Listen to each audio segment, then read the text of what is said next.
নমস্কাৰ ছাত্ৰ-ছাত্ৰীসকল, আজি তোমালোকৰ মাজত লৈ আহিছোঁ ক্লাছ 9 এনুৱেল এক্সামিনেশ্যন 2022-23 এছামিজ পেপাৰখন আজি লৈ আহিছোঁ তোমালোকৰ মাজত। ইয়াত ফুল মাৰ্কছ দিয়া আছে 100 আৰু টাইম দিয়া আছে তোমালোকৰ 3 আৱাৰ্ছ। গতিকে প্ৰশ্ন পেপাৰখন তোমালোকে চাই যাবা যিবিলাকৰ এতিয়ালৈকে এক্সাম হোৱা নাই। চাই যোৱা। এখন দিয়া আছে তোমালোকৰ ক অংশ, গদ্যাংশ, মূল্যাংক দিয়া আছে তোমালোকৰ 25 ইয়াত দিয়া তোমালোকৰ 1 মাৰ্কছৰ 10টা কুৱেশ্যন দিয়া আছে। ইয়াত কৰ পৰা দিয়া আছে চোৱা, এইকেইটা দিয়া আছে তোৰ 1 নম্বৰী কুৱেশ্যন চোৱা হ'ব। তাৰপিছত দিয়া আছে তোমালোকৰ 2 নম্বৰ, তোৰ যিকোনো 4টাৰ প্ৰশ্নৰ উত্তৰ দিয়া। ইয়াত দিয়া আছে 8 নম্বৰ, 2 নম্বৰী কৰি হয় কেইটা। তাৰপিছত নেক্সট পেজখনত আহিছোঁ চোৱা।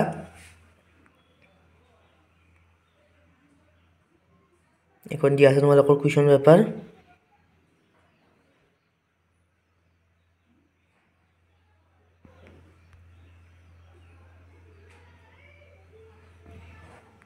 এইখন আছে 3 নম্বৰ পেজ, চাই যোৱা।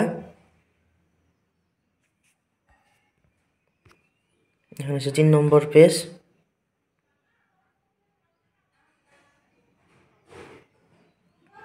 ইয়াৰ পিছত দিয়া আছে তোমালোকৰ ব্যাকৰণ খণ্ড দিয়া আছে। ব্যাকৰণৰ পৰা তোমালোকৰ মূল্যাংক আছে 22।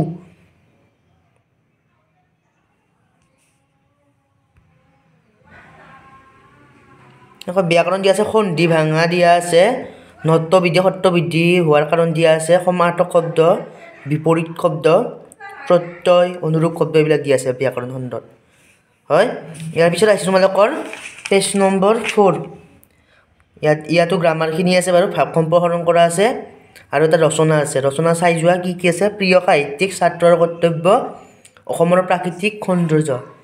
ইয়াৰ ভিতৰত তোমালোকৰ যিকোনো আহিব পাৰে, প্ৰিয় সাহিত্যিক বা ছাত্ৰৰ কৰ্তব্য আহি যাব পাৰে। এইটো তাৰপিছত আছে আমাৰ তোমালোকৰ দ্ৰুত পাঠৰ হয় না, দ্ৰুত পাঠত দিয়া আছে মূল্যাংকন 10। ইয়াতো দিয়া আছে তোমালোকৰ কুৱেশ্যনবিলাক চাই যোৱা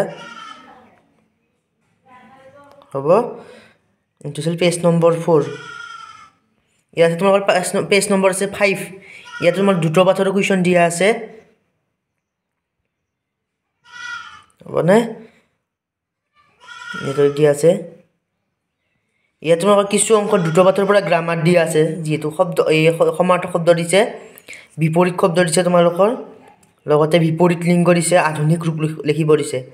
এইখিনি তোমালোকৰ দ্ৰুত পাঠৰ পৰাও আছে নেকি কিছুমান অংশ। এইখন আছে পেজ নম্বৰ 5। ইয়াৰ পিছত আছে তোমালোকৰ পেজ নম্বৰ 6। পেজ নম্বৰ 6 গ অংক, মূল্যাংক। এইটো সংস্কৃতৰ সকলোৰ বাবে, এইবিলাকৰ সংস্কৃত আছে।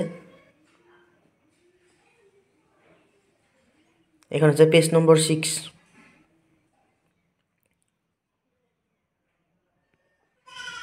হ'ব না। এইখিনি হৈছে পেজ নম্বৰ 6 সংস্কৃত থকাবিলাকৰ বাবে এইবিলাক। ইয়াৰ পিছত আছে তোমালোকৰ পেজ নম্বৰ 7। এইখিনিও সংস্কৃতৰ বাবে।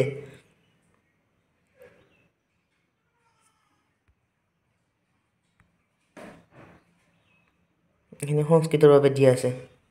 গতিকে যিসকলৰ এতিয়ালৈকে এছামিজ পেপাৰখন যোৱা নাই তেওঁলোকৰ ইয়াৰ পৰা বহুতখিনি কুৱেশ্যন ধৰা কমন আহিব পাৰে। গতিকে ভিডিঅ'টো তোমালোকে চাবা, লগতে পেপাৰখন ছল্ভ কৰিবৰ কাৰণে ট্ৰাই কৰিবা।